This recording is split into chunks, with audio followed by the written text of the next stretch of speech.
Part 1. Part 1. You will hear part of a telephone conversation between a job seeker and a recruitment agent. First, you have some time to look at questions 1 to 6.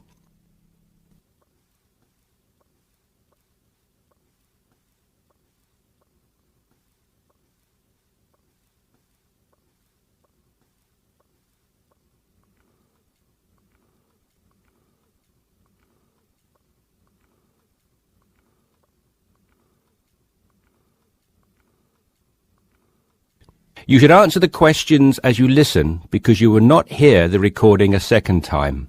Listen carefully and answer questions 1 to 6. Yes, so that's Janet Thompson. Would you like me to spell it? If you wouldn't mind, thank you. Just the surname, please. No problem. It's Thompson. Great. Now, Janet, before we go through the openings I have here in front of me, might I just take a few more details to complete your profile on my system? Of course. What would you like to know? Well, let's start with your email address, please. OK, janthompson@hort.net. I see. Is that Jan as in Jan? No, that wasn't available. I had to make do with Jann. Here, let me spell it for you again, just to be sure. JANNTHOMPSON@hort.net. Much obliged. And could I ask, do you have your referee details to hand? Yes, what do you need? I need one work reference and one character reference from a friend or colleague. OK, for a work reference, there's Jane Foote. She's my former boss at Bermuda Girls' School, head of English. OK. My personal referee is Monica Carbody. Mon and I have been best friends since we met in Bermuda in 1991, when she was deputy head of English under Mrs. Foote. Perfect. And you mentioned, of course, that you're an English teacher, but are there any additional subjects you're qualified to teach? Yes, I have a diploma in special needs, and I can also do history to GCSE level. Very good. Before listening to the rest of the conversation, you have some time to look at questions 7 to 10.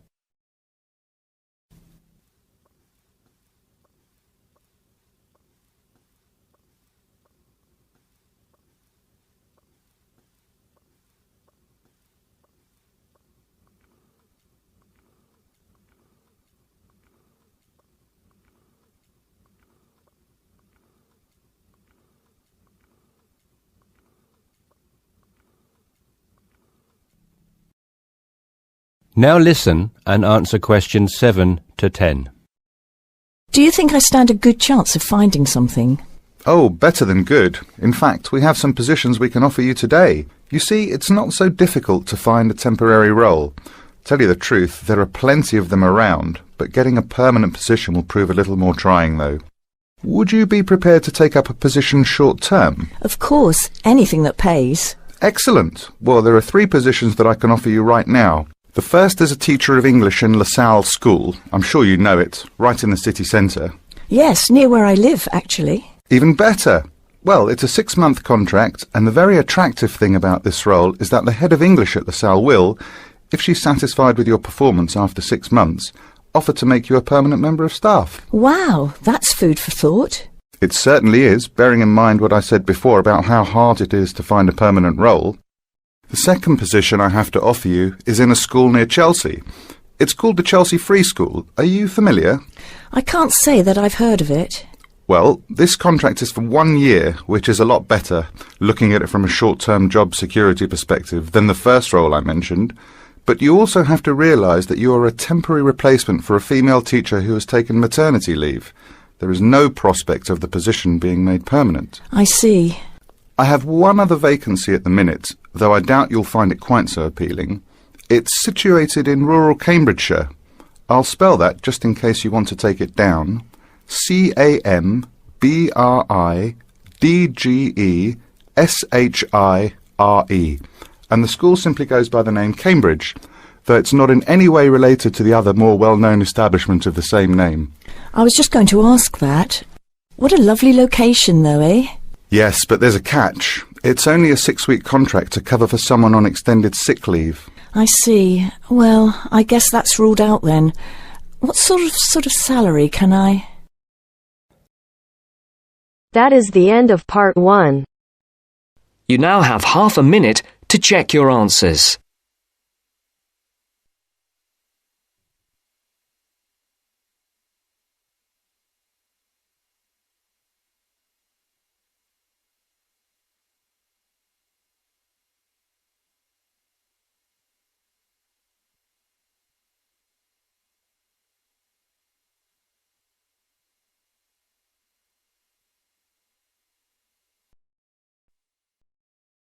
Now turns to part 2. Part 2.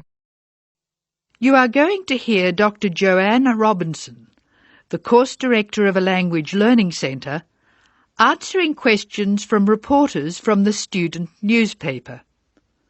First, you have some time to look at questions 11 to 16.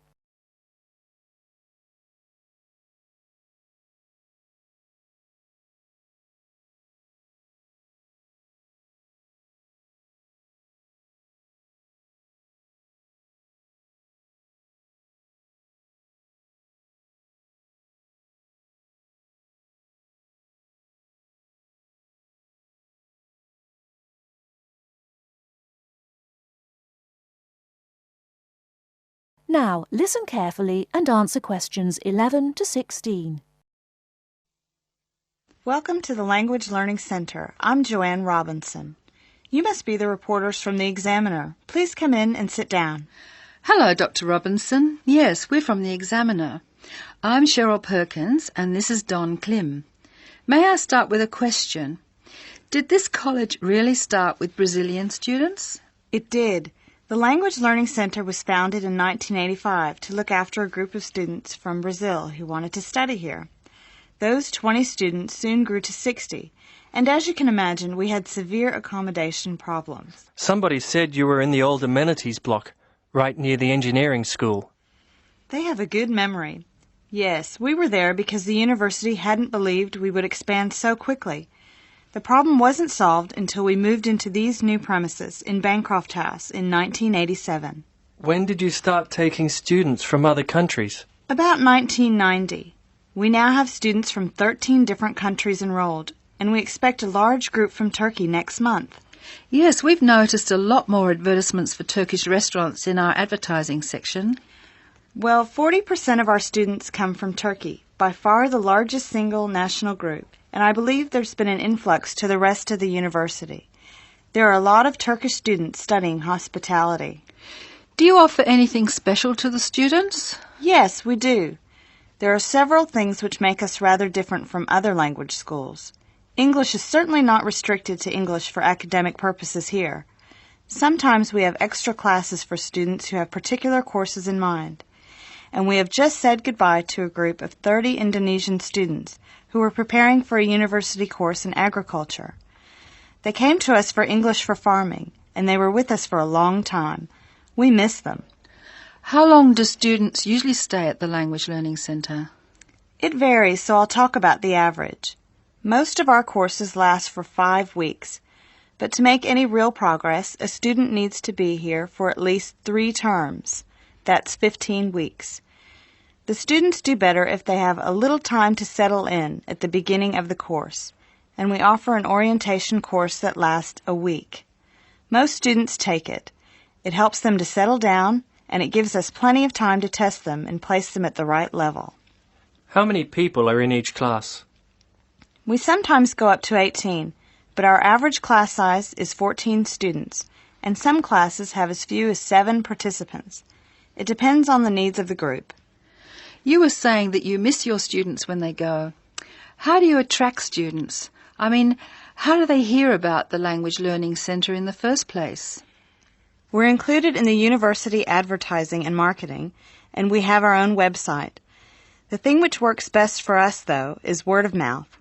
Students who leave us often send us their friends. In fact, a student who arrived today was carrying a photograph for me of a former student and his baby. It sounds like a nice place to be. It is. A lot of our students make lasting friendships while they're here.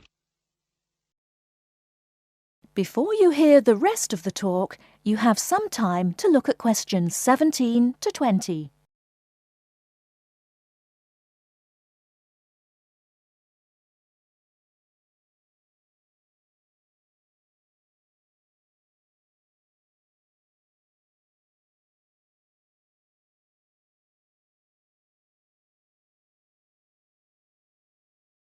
Now listen and answer questions 17 to 20. Making friends with other students sounds special enough. I'd like to emphasise that in the student newspaper. We do try to get our students to be part of the wider university. How do you do that? Do you encourage them to join the sports centre, for instance? Indeed we do. The Sports Centre is always looking for active participants, particularly in soccer. Oh, and something else.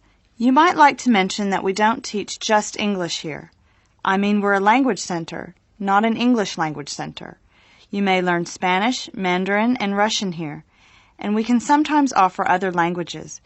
This means we can have some students who are native speakers of those languages as conversation partners for English-speaking students. Who can do these courses?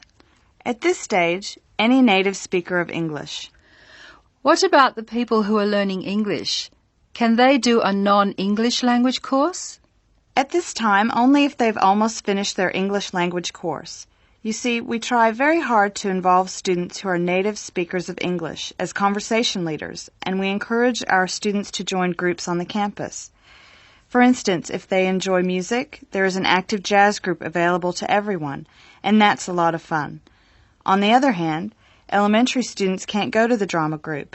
Their English just isn't ready for that sort of activity. But the university choir welcomes all the singers it can find. They often do large productions that need a lot of voices. I imagine the special conversation groups are open to all your students. I wish they were. I'm sorry to say they're a special service we provide for elementary students only. Is there anything else I can tell you? I'd be really pleased if you could write about the courses we offer in foreign languages. I think our readers will be very interested in that. Thank you for your time, Dr. Robinson. Yes, thank you very much. Goodbye. Thank you for giving me the opportunity to talk about the centre. It's always good to let the rest of the students at the university know what goes on in our classrooms and outside them. After all, many of our students leave us and then study for degrees in various disciplines on this campus. That is the end of part 2. You now have half a minute to check your answers.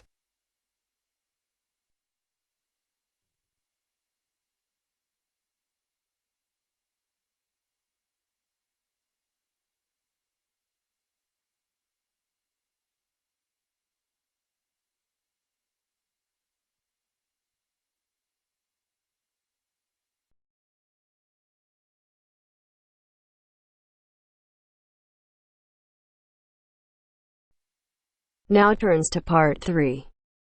Part 3. You will hear two business studies students, Evelyn and Mark, preparing for a seminar presentation.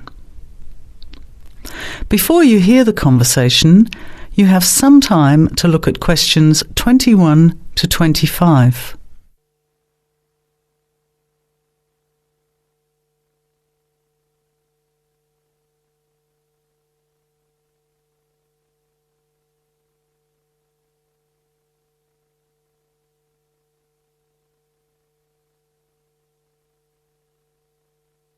Well, I think the marketing of food would be a good topic. I read a very interesting article the other day about the Canadian food market. I suppose everybody's interested in food, even if it's trying not to eat. Why Canada? I know that's where you come from, but isn't it just all North America, really? No, that's why I thought this article was interesting. Although lots of U.S. companies are well established in Canada, and vice versa, there are still subtle differences between the two markets. It says here, the Canadian market is definitely not a northern clone of the U.S. I like that. And it says that if you understand these differences, it can have a big impact on successful food marketing. So I know that Canada has a big French-speaking population in Quebec. Is this what they're referring to? Not only French and English speakers, there are many different ethnic groups in Canada. It's really quite multicultural. For example, Toronto has large Asian and Italian populations, and Vancouver's got a large Asian population too. And Because Canada's population is small, these groups make quite an impact, introducing new styles of cooking. So, you can see lots of unfamiliar vegetables and things in the markets, and new restaurants are opening every day. It's great if you love trying out new foods, as many people do. Which kinds of food are becoming popular? Well, some Asian food, I'd say, has been popular for quite a while, like Chinese. But now, Southeast Asian restaurants are becoming very fashionable. Then there's Mediterranean, of course, such as Greek, Italian, and so on. But Caribbean and Mexican food is really taking off among young people these days. So, are the supermarkets starting to stock the ingredients that are needed to prepare these foods at home? You know, all those unusual condiments and sauces. Yes, that's right. It's quite interesting going to the supermarket, isn't it? And noticing how they're introducing sections for foods of different nationalities. You can buy quite exotic products locally these days. The article mentioned that 80% of the Canadian retail market is controlled by 8 major national supermarket chains, so that when they introduce changes, they can happen quite rapidly. Okay. Well, how are we going to organise this seminar then? I made some notes on the trends in the Canadian market, about changing tastes, and also patterns for where food is consumed. I thought maybe we could summarize it into a chart or table, and maybe use the overhead projector to present it. Good idea. Maybe I could have a look for similar trends and tastes in Australia and the UK for comparison. Let's have a look at what you found. Before the conversation continues, you have some time to look at questions 26 to 30.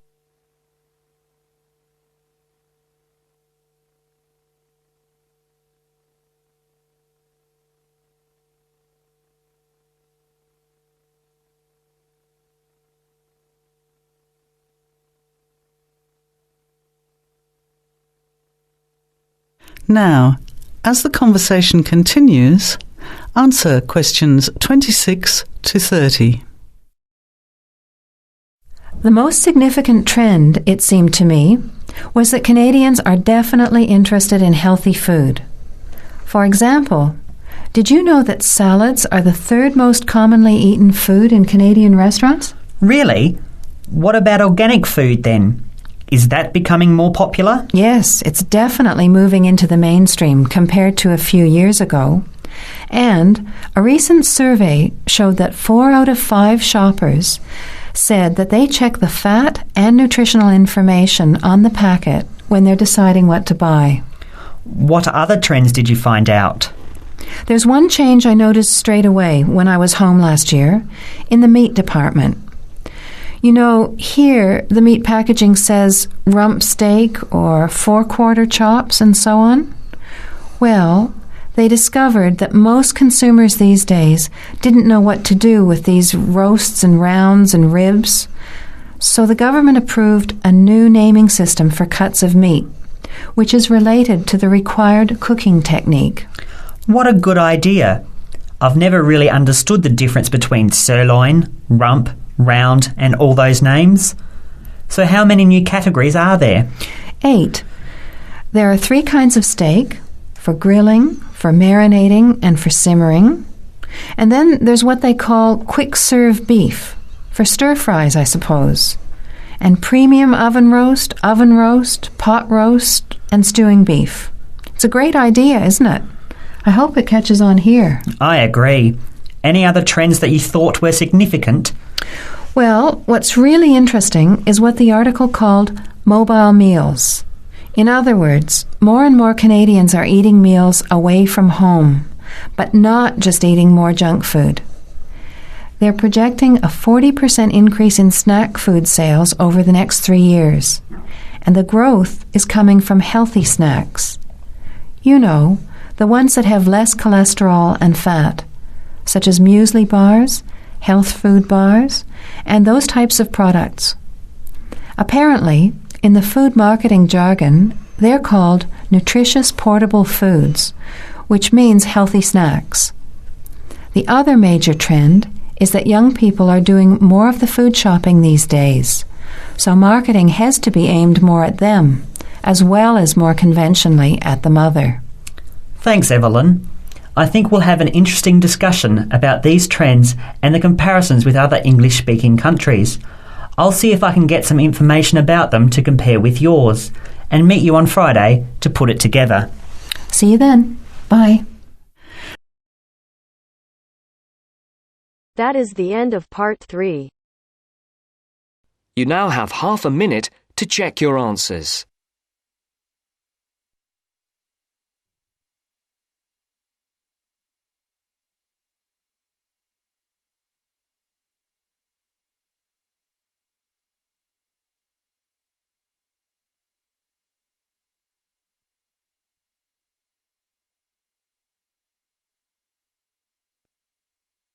Now turns to part 4. Part 4. You will hear someone talking about art. Look at questions 31 to 35.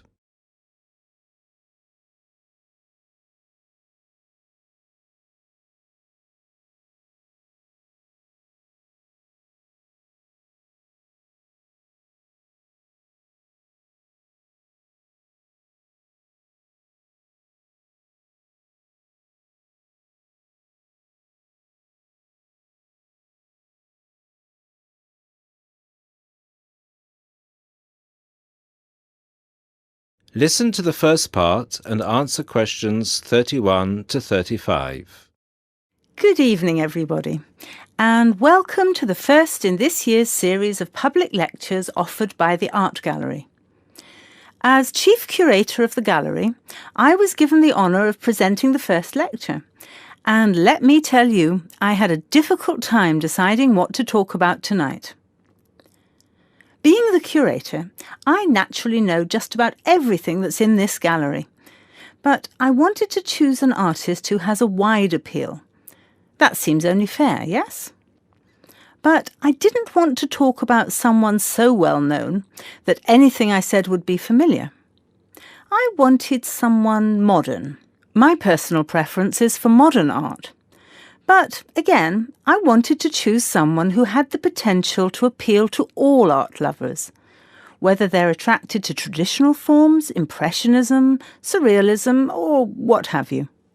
So, having spent the last 5 years as a visiting professor in Barcelona, it's not surprising that I finally chose to talk about one of the greatest Catalan artists, one whose work is likely to be familiar to many of you, Joan Miró.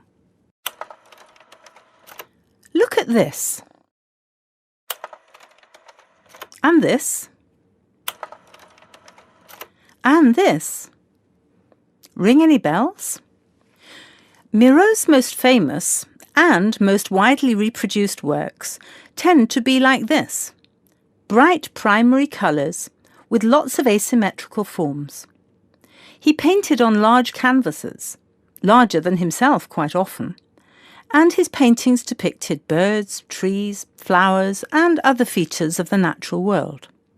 But Miró produced a great variety of work, and it's about some of his lesser-known paintings that I would like to speak this evening.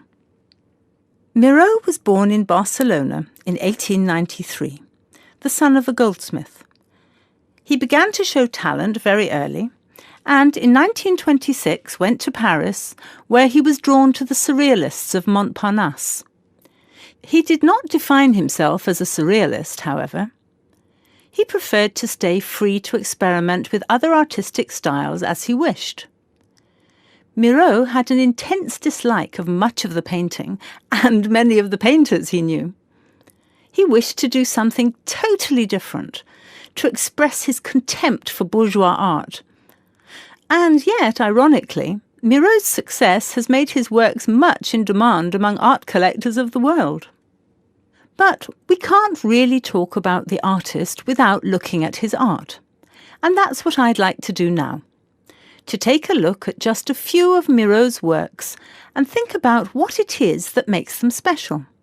Special to me, and to a great number of people who flock every day to the Miró Foundation in Barcelona. Now look at questions 36 to 40.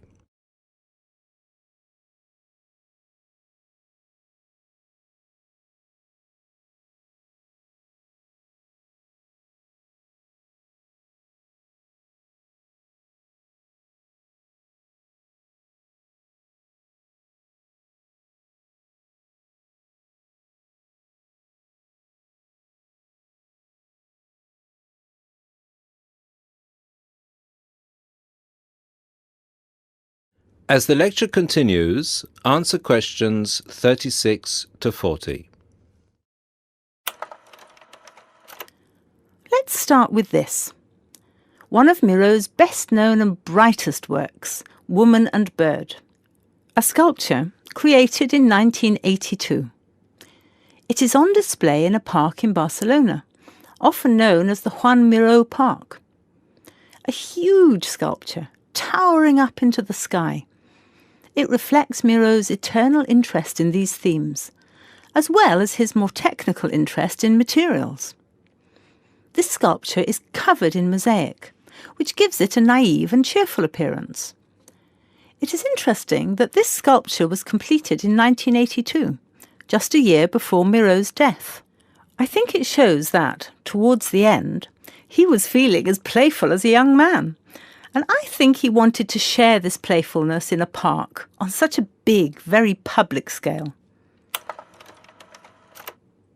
And now, another representation of a woman, this time just called Woman.